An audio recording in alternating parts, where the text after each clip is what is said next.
Hey everyone, this is Chow here. So I'm getting a few questions, not a lot, about how to do crosses involving sex-linked traits. And I think this is something that a lot of people are just doing a little bit of overthinking because it's not that difficult. But I think I will just go ahead and run through this really small, short problem to see if I can maybe answer some of the basic questions and clarify some of the information.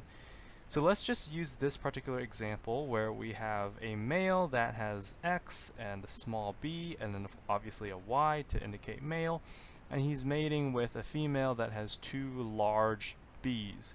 And we will also assume that in this instance the inheritance method is complete dominance. So the first thing we should do is actually make a Punnett square, just like with autosomal traits. So this is going to be your Punnett square. The male is up here with the XB and then the Y, and down here over here to the left is the female with the X and the large B and the X and the big B. So the crosses is actually relatively similar, and the next thing you do is basically make the cross.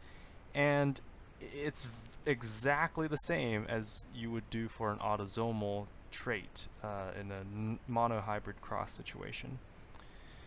So you do the cross, and this is what you get. So you basically just cross this individual with this individual to get this type of genotype, and then this allele to get this genotype, and so on and so forth. So these individuals here are your females, and these individuals here are your males. So what you can then do is basically just go ahead and analyze your data. And you can see that in this instance all the females, so all the predicted female offspring, are going to have this genotype. And because remember it is complete dominance, so all the females would have the dominant trait, and the males, if you look at it over here, would be the same because the males have the one large big B, and this X chromosome is going to overshadow the Y, so it doesn't really matter what else is there because this is dominant and this is dominant, so all the males would have the X big B. So in this particular cross situation, we have a situation where all females and all males have the dominant trait. So that should be pretty straightforward. So let's use another example here. And let's switch things up, and so now instead of X big B on the female, we have X big B, X little b on the female, and we'll just go ahead and assume that this situation is also completely dominant. So what you want to do is, of course, run through the cross with the male over here, the female over here, and if you do the cross, you'll see something that's slightly different. So we'll have this particular genotype over here again, and we have this genotype here again, just like in the first example, but now we got a different genotype over here and a new genotype over here. So basically, if you look at just the females in this situation, which is always a good thing to do if you're running a sex-linked situation, it's good to break down and look just specifically at the males or just specifically at the females.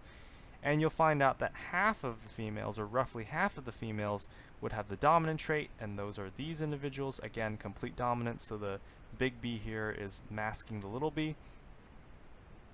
And so you have a dominant situation, and this is going to have a dominant phenotype.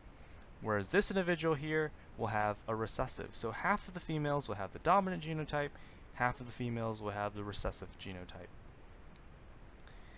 And if you look over here, you have the same situation happen with the males. You have a male that has dominant and a male that has recessive. So out of your males, just looking at males, 50% of them will have the dominant trait, and then 50% will have the recessive trait. So this is basically how you do a straightforward and very simple sex-linked cross. I hope you all found this at least mildly helpful, and I hope that those of you who had this question or maybe questions about how you run through a sex-linked cross, hopefully this video answered some of those questions, and good luck studying, everyone.